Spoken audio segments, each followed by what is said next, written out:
तो आज सुबह सुबह उठ के मैंने आज देख ही लिया कि कटिंग कैसे होती है। बालों की नहीं, हैज की कटिंग होती है, हैज की, जो कि कैंची से काटते हैं इसको पूरी एक शेप में। फिर मैं इस बात को छोड़ के और आ जाता हूँ फिर नहाने के लिए, और नहा धो के मैं चल देता हूँ सीधे रोहित के साथ, वो की मेडिकल की दुकान पे जाएगा कुछ दवाइयाँ लेने।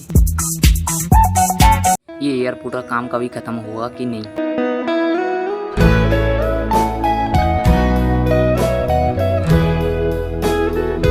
इसको बनते बनते 2 साल से होने पे आ गई, पर इसका काम कभी खत्म नहीं हुआ।